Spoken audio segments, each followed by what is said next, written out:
They don't want what we know out there. How a person can go from really almost nothing to becoming a millionaire by owning rental properties. He would always buy these flip houses, and I just remember thinking, this guy is crazy. Why would he buy that house? In the past decade, there's been a huge surge in the peer-to-peer short-term rental market. Become an insider. So you have to know the rules before you get the game. Every second counts. So make every second count. Welcome to the Real Estate Jam. Whether you're just beginning or the best of the best, we're glad you're here. We will share successes, failures, and strategies for the action-taking real estate investor. And now to your hosts, JD and Melissa.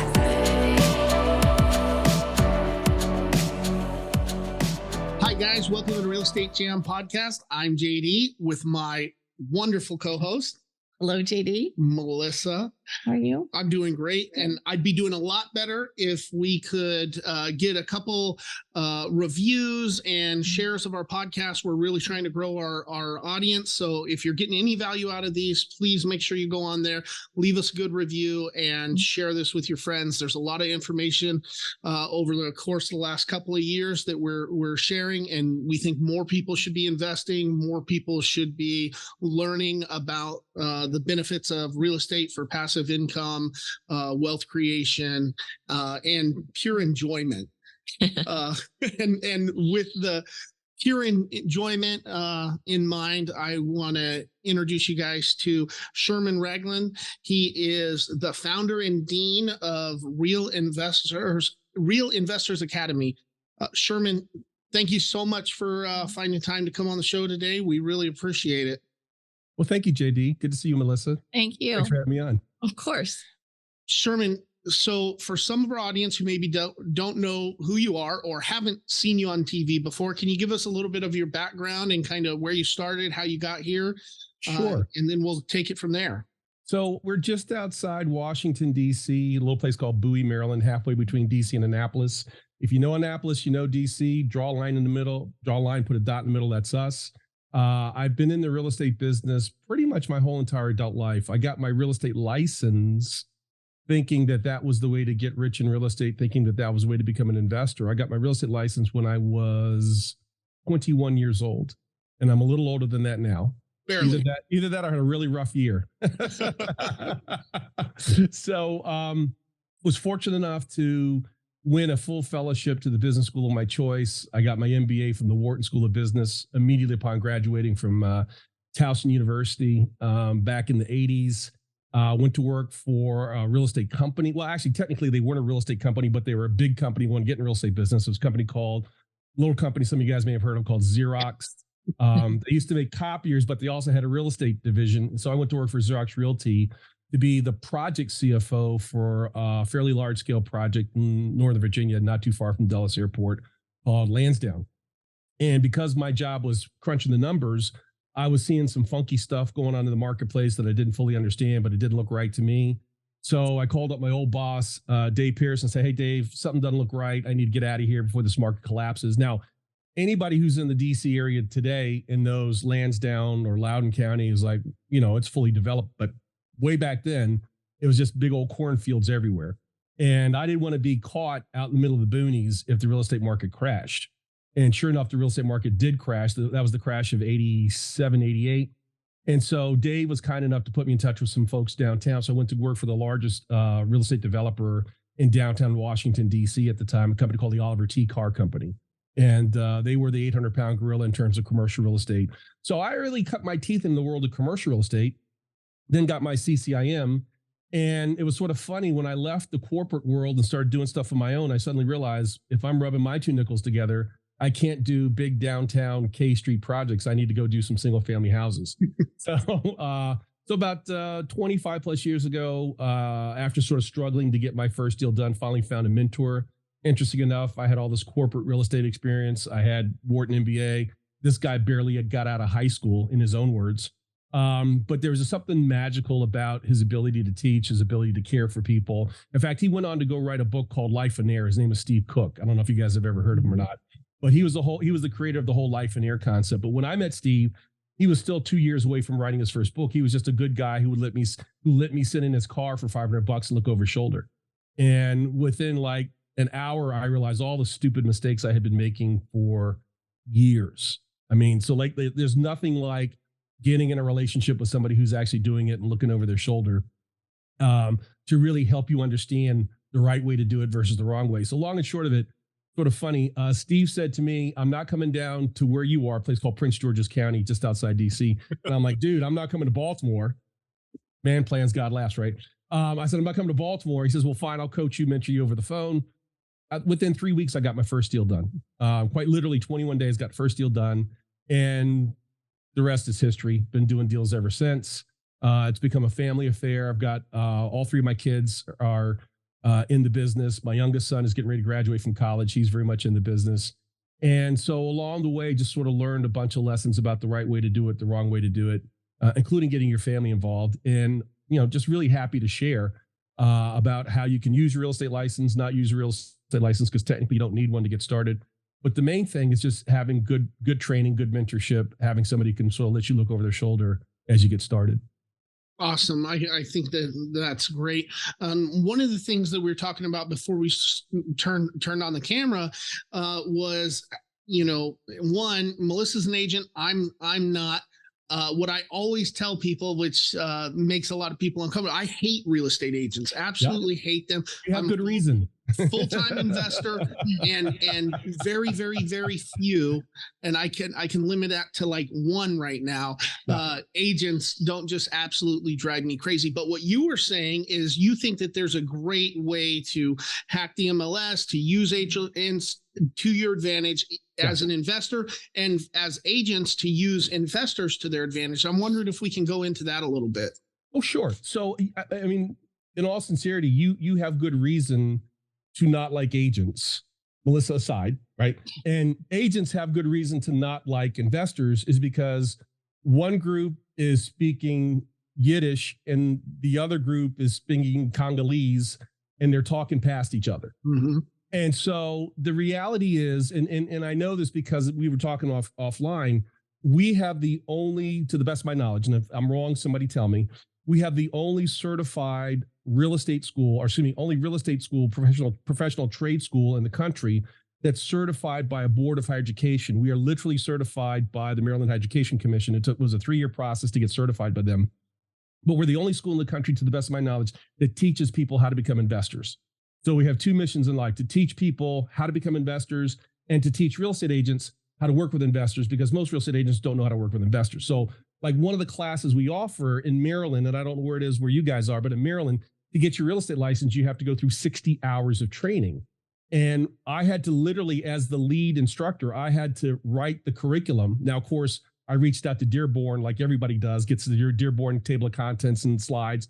But I think most people would be shocked, absolutely shocked to know, at least in Maryland, and I think this is true for most of the states, there's not a single hour, there's not even a single half hour of information on investing in the program that certifies you to become a real estate agent.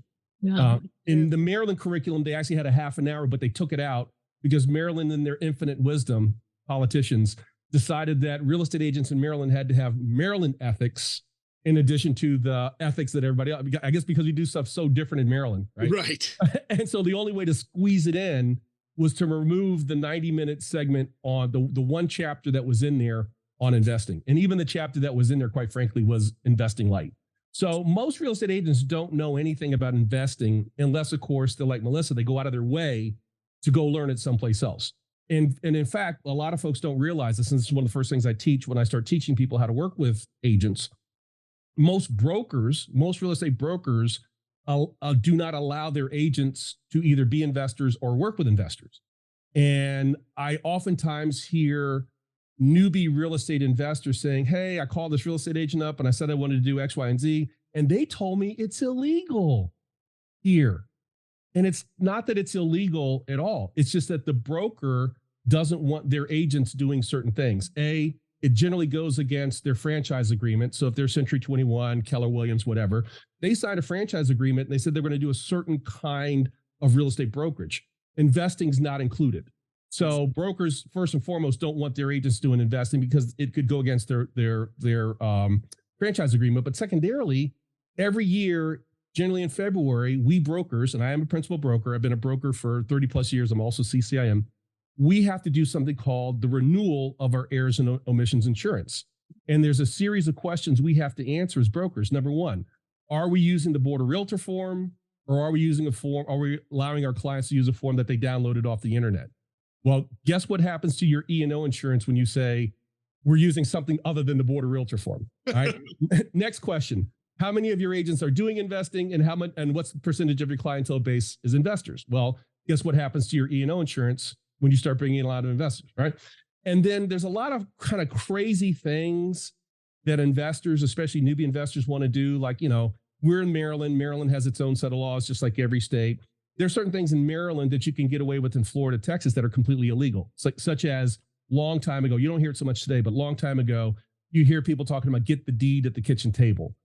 Go ahead and mark it and use bandit signs that say things like we stop foreclosure. Well, those things will land you in jail for 3 years in Maryland. So we see all kinds of investors who, and today with the proliferation of information over the internet, they hear something that somebody's doing in Texas. They hear something that somebody's doing in Florida. They want to do it here in Maryland. And we have to very politely educate them. Like, you either A, you can't do it at all, or B, you can't do it that way, but you can do it this way. So what happens is you just have people who have similar objectives. Agents want to make money. Well, they don't make money unless they close deals. And we have investors who want to make money. Well, guess what? Investors don't make money unless they close deals, but they're talking across purposes. They're talking against each other. And so part of what we do at our academy is help investors, especially newbie investors, to understand, well, A, you should be working with real estate agents instead of hating on them, but you need to find the right kind of agent. And there's certain questions we give them as a part of our training cycle. Here's a one-page checklist and 26 questions you want to ask them. But B, understand you're not going to change the way real estate agents do their business. 99.9% of the real estate agents out there have to answer to an office manager, an associate broker, or a broker. Mm-hmm. And so it's not what they want to do. It's what their broker, associate broker, or office manager allows them to do. So you're not going to change the way an agent, I don't care if this agent is your cousin, unless they're an independent agent with some kind of a brokerage firm that allows them to sort of do whatever they want to do, which is very rare, but they're out there. Or you go get your own license and you sort of train, the couple of agents you work with to do it the way you want to do it. Most agents are not going to do it the way that the gurus teach, right? The stuff that they see on YouTube, right? You have to learn how they do business and to some degree conform so that they're comfortable helping you. But it makes a lot of sense to get an agent on board as an investor for 3 reasons. Number one, their salary, their commission, their compensation is paid by the other side. Mm-hmm. I mean, generally everywhere in the country, the buyer's agent is paid by the seller, not the buyer, at least in the world of residential. The world I came out of, which was commercial, is very common that you paid your own agent no matter what. But in the world of residential, the seller's still paying the commission. Number one. Number two, it's probably the easiest part of the business once you really understand how it works to make something happen quickly. Why? Because all the forms are standardized, the processes are standardized. Once you really understand how that world works and how you can sort of leverage that or bend that in your direction, it's the easiest way to get deals. And we consistently see people going through our training, getting their first deal done in 14 days, 21 days, 60 days, but a lot faster than trying to sort of cobble together something working with what they think are motivated sellers. And the truth of the matter is, most motivated sellers, if they're truly motivated, they're going to hire a real estate agent because they don't want to deal with it, right? Mm-hmm. And if you think about the most motivated seller in the world, is a bank that owns a piece of property that was collateral for a loan, bank REO, right? Those are the most motivated sellers in the world. Well, they 99.9% of the time hire real estate agents. So if you want the probates, you want the motivated sellers, you want the bank REO, sooner or later you have to learn how to work with a real estate agent and get a real estate agent who's going to protect your interests and, by the way, represent you, but also make sure that they're going to get paid by somebody else. And then the third most important reason that we advocate starting that approach is because it's the easiest part of the business to put on autopilot. Mm-hmm. It's like we literally sit down with Melissa, say, hey, here's the 25 things on this checklist that needs to be done. You do 3 of them. I'll do 20 of them, right? So as an example, getting offers out the door. You don't need your agent to do that. You can do that. Making sure that your offer was received on the other side. Your agent doesn't need to do that. You can do that. When you get the phone call that says, hey, we got a highest and best because we like everything about your offer except the price. Can you give us a higher price? And the agent's trained to say, hey, can I get 24 hours, 48 hours, 72 hours to get out there and take a look at it? Well, when it comes time to go out and look at the property, the agent doesn't need to go out there with you. So newbie investors ask their agents to do a whole lot of stuff the agent doesn't need to do. And as a newbie investor, you haven't proven that you're going to actually close any deals. So why should I spend 200-300 hours working for you and I don't even know the deal? So we flip the script. We say, hey, listen, all this stuff that your agent usually does for the pretty home buyer, the first time home buyer, you should be doing it. You should be doing it because A, it takes the burden off of them, which makes them much more likely to work with you. And B, this is stuff you should be learning anyway. You should be meeting with the contractor and listening to the contractor do the cost estimate. Agent doesn't need to go to the house and do an inspection or a cost estimate with a contractor. Agents generally know what stuff costs. You need to get that knowledge. And then, so again, the third and final is if I sit down again with Melissa, we go through the checklist, and I agree to do 20 of the items on the list, 22 of the items on the list. She agrees to do 4. Well, I can hire a virtual assistant who now really takes on the 20 some items I agreed to do, and that virtual assistant is going to do 16 of them. So the agent's doing 4, I'm doing 4, the virtual assistant in the Philippines for $5 an hour is doing 16. That's how you put stuff on autopilot. That's how you create wealth and freedom when you're basically doing 10% of the work, but you're keeping 90% of the money. Remember, if I close a deal, either wholesale it, rehab it, fix and flip it, all the profit on my side comes to me. The agent's working for the commission. Well, who's paying the commission? The seller is. So if I got a deal and there's a $5,000 wholesale fee in there, agent's going to be taken care of through the commission. I'm going to wind up spending probably 10 hours of my life doing the deal. My virtual assistant's going to wind up spending 90 hours of their life doing the deal. I'm going to get $10,000 on that deal, and I'm going to give $1,000 to my virtual assistant for doing 90% of the work. It is the most perfect opportunity to automate some portion of your business while you go on to another strategy like probate or knocking on doors or the other things that a lot of people teach. And so we generally advocate start with the agent. Don't run away from the agent, run towards the agent, but run towards the agent, knowing what to say, what to do, and understanding what they like to do, what they don't like to do, and why they will work with you and why they won't work with you. Yeah, no, a little bit different approach. I think that's huge. I think, we probably get 10 phone calls a week of out-of-state virtual wholesalers looking for agent boots on the ground partnership, which, they're looking to purchase a $100,000 house for $30,000, and they're asking if Melissa will take a discounted commission on it, and it's just not worth her time, and. Yeah. And not worth our time. So just like you said in the beginning, just as much as investors hate agents, agents also hate investors, because 90% of them, they saw the YouTube video, think it's cool, go to reach out. As soon as they hit their first roadblock, they'll stop and you'll never hear from them again. So if you've already invested 20 hours as an agent trying to help them find a deal, set them up, do these things, go on showings, and then they never close a deal, that agent never gets paid. And exactly. It only takes 1 or 2 of those before you realize you'd probably be spending your time better elsewhere. Well, and in many cases, you don't even get that far. The only agent that's going to take on an investor who doesn't know what they're doing is an agent who doesn't know what they're doing. Yeah. I just got my license last week and I need some clients. And then after they get burned once or twice, then they're going to be totally anti. So we have a couple of different sayings around our place here. One of them is the confused mind always says no. Mm-hmm. And, I talk to people, some people, oh, the confused mind sometimes. No, the confused mind always says no. So one of the first things we train our members on in our academy is specifically how to work with agents by understanding what motivates agents and encourages them to say yes, and what repels agents and increases the likelihood they're going to say no. But most importantly, don't go at an agent, whether it's over a cup of coffee, a Zoom meeting, or call them on the phone and have a conversation that's going to confuse the agent. Because if you're not clear on what you want, if you're not clear on what you need, if you're not talking about it in terms of what's in it for the agent is going to halfway through the conversation tell you, thanks, but no thanks. No. And probably hang up on you. Mm-hmm. So we spend a lot of time coaching, teaching, mentoring people on the do's, the don'ts, what to say, what not to say. We actually have a whole program that literally lays it out step by step. But the most important part of it is this checklist that we give folks that says, hey, in 99.9% of all real estate transactions, these are the 26 things that need to be done. Now, look at it. Let's go through it step by step. Notice there's only 4 that really involve the agent. There's only 4. There's 22 that somebody's got to do.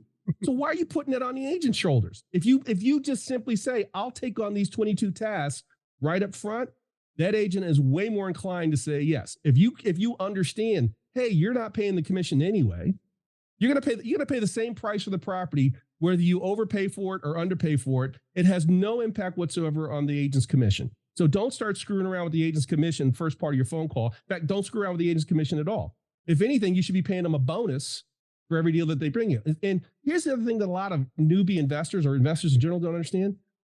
The residential brokerage industry is going through tremendous upheaval right now. Open door, purple bricks, red bricks, et cetera, et cetera, et cetera.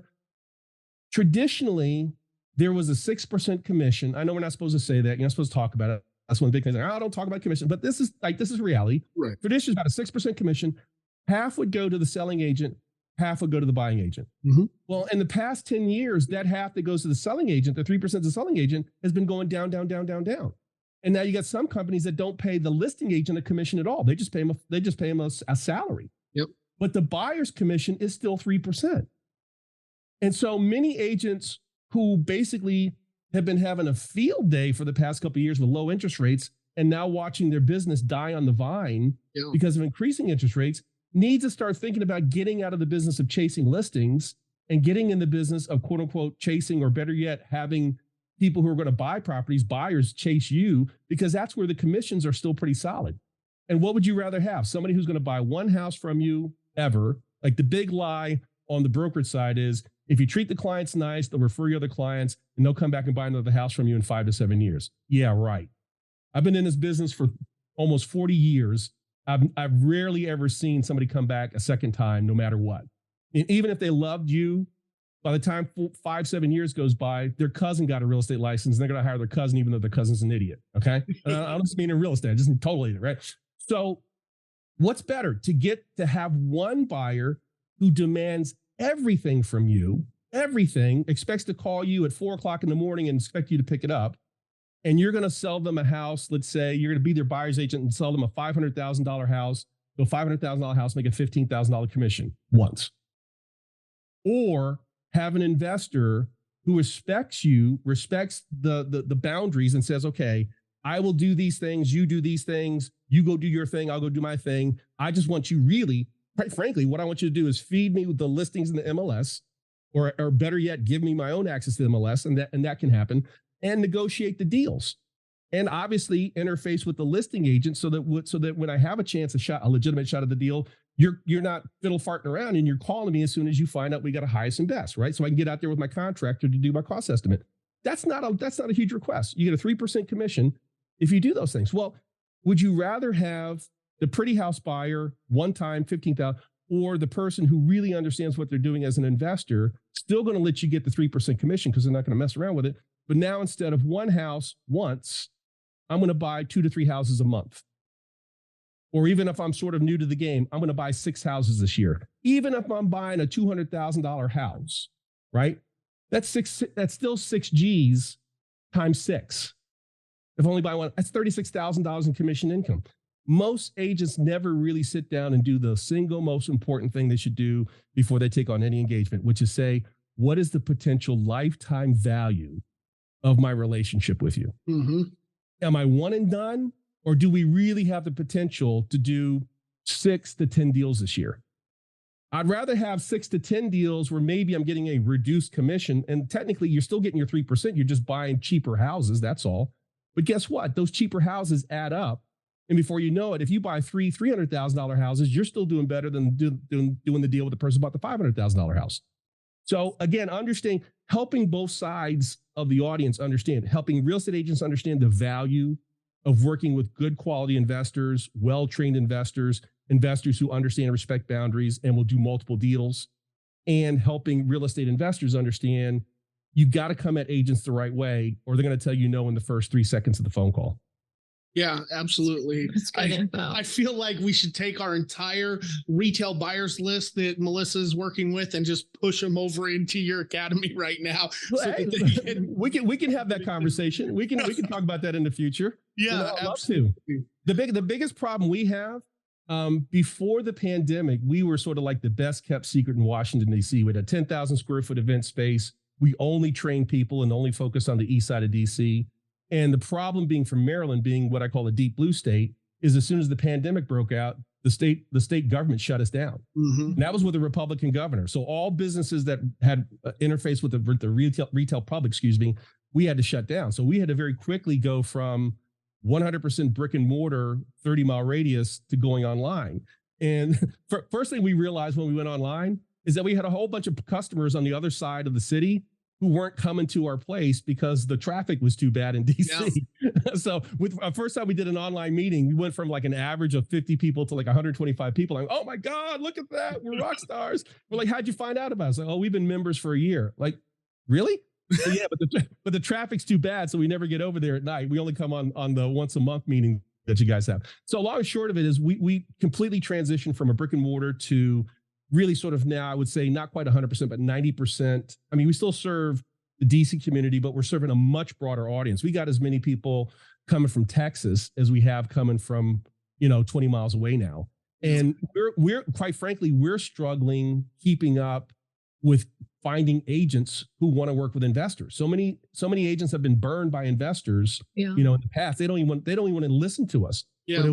But if we can find some good quality agents out there, and maybe that's something we can work on together, we would love to be able to send our folks who've been through our training your way, and they understand, hey, this is somebody who's not going to blow them off because they use the word investor in the first 30 seconds of the sentence, right? Yeah. Yeah, absolutely. Well, Sherman, if some of our audience is liking what they're hearing you say and interested in that, where can we send them to find out more information about your guys' program or connect with you, social media, that kind of thing? So I think the best way to figure out whether or not we can work together is to work together. So I took my flagship course, a course we used to charge $2,300 for. It's called 21 Days to Real Estate Riches. And because of my own son, I completely redid it a couple of years ago, made it digital. So real quick story. Can I tell a real quick story, JD? Yes, absolutely. So I get this phone call, and it's right in line with what we're talking about. I get this, actually wasn't even a phone call, it was a text from my son who's off at college as a freshman. And he texts me, he says, Dad, are you still teaching people how to become real estate investors? So this was 4.5 years ago. I said, yeah, why? And he says, my friend Neil, and I knew Neil because Neil was his best buddy in high school. My friend Neil just got through talking to his mom's friend, who's a real estate agent. And she told him he was too young, too black, and too broke to be an investor. Is this 2019? Are we still talking in those terms? That's exactly what she told. And she said, he's so distraught. And I said, don't worry about it. My dad teaches people how to become investors. Let's just go meet with my dad. So I said, well, tell you what, Thanksgiving break is coming up. Why don't you just bring Neil over to the house while you guys are both home for the break, and we'll talk. So I don't give anybody anything for free, because I find when you give something for free, people don't appreciate it. Yep. So my son comes over, Neil comes over, and I'm just sitting there grilling them to make sure that they're totally serious. And they're totally serious. So my office is like 7 minutes from my house. I'm like, okay, you guys sit here. I jumped in the car, go to my office, and I bring back at the time. So this is 2019, I guess fall. This was actually pre-pandemic. So this was definitely Thanksgiving 2019. So I hand both of them each one of them a bag. And in the bag is a 3-ring binder, 2 3-ring binders. One binder has all the pages you got to fill out. And the other binder has 21 CDs. And my son looks at it, JD, and he says, what are these? And I'm like, they're CDs. He goes, what do I do with them? I'm like, you play them. You listen to them. You do the lesson. You listen. He goes, I don't have a CD player. I'm like, well, just listen to them in your car. He's like, I don't have a CD player in my car. So his buddy Neil elbows him and he says, Dave, don't worry about it. We can take it back to my house. We'll rip them. So I suddenly realized, oh my God, it's time to update this thing. I hadn't updated it in like 20 years. So because of my own son and his business partner, I completely redid the course. So it's called 21 Days to Real Estate Riches. It's literally every day listen to a lecture with me. Let me walk you through some examples. Let me walk you through the contract. Let me walk you through how to do a cost estimate. And every day we do that digitally online for an hour to an hour, 30 minutes. And then you have a homework assignment. Now, this is not make work. This is real work. So it's things like go online and form your LLC, right? Go to this website and download your free access to the MLS, because we give free MLS access to everybody. So it's like the homework assignments are only about 10, 15 minutes, or fill out something and upload it into the private Facebook group. But here's the bottom line. That same course that I gave my son, Dave and Neil, allowed them to get 5 deals done during the pandemic. And so by the time my son was a college junior, he had already understood how to fix and flip houses using the course that I gave him. And I'm so proud of him. This summer, he's working for the largest real estate developer in our region. Do you guys have Whole Foods or Wegmans out there where you guys are? Yep. Okay. So this company actually builds multi-million-dollar mixed-use projects around Whole Foods or Wegmans. And he actually got hired as an intern, and they hired him, true story. He interviewed for the job. They found out that they were hiring for interns, and he needed to get an internship to graduate. So he, along with about 30 other students, applied. They said, listen, we're only going to hire 4 people. So, we'll give you the interview. We'll call you back in about 2 or 3 weeks, or we'll get back in touch with about 2 or 3 weeks, let you know what happened. He went in the interview. They called him back 8 o'clock in the morning the next morning. We don't want you going anywhere. Will you please work for us?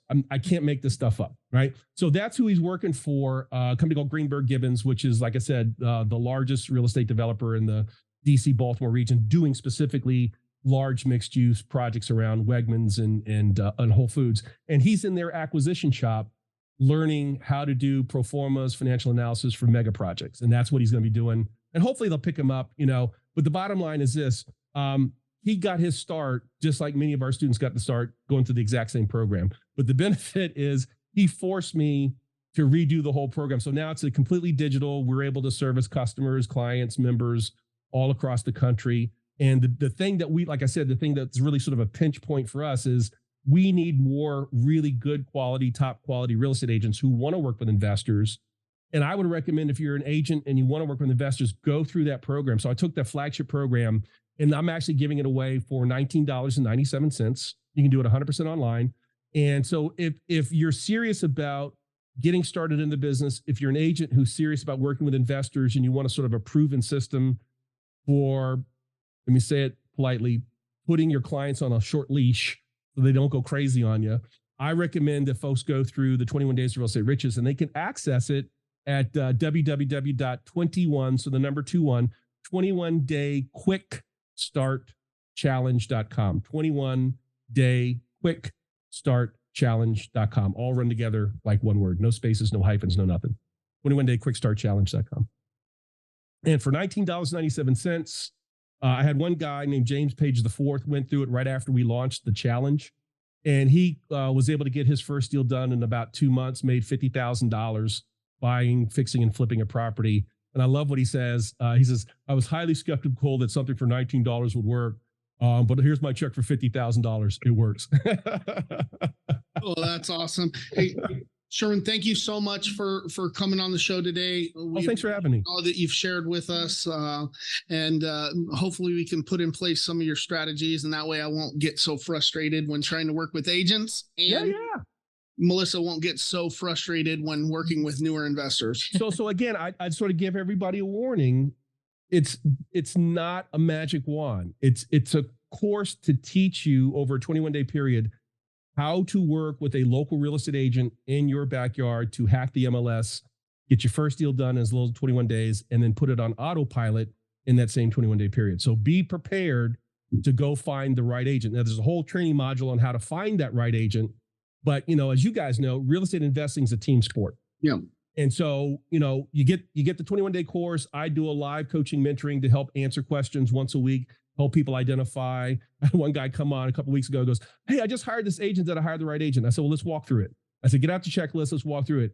And by the time we got to the fifth point on the checklist, he goes, I think I hired the wrong agent. I said, well, give him a shot. But if it doesn't work out, go back to that 21-day course and make sure you follow the step-by-step process that we put in there.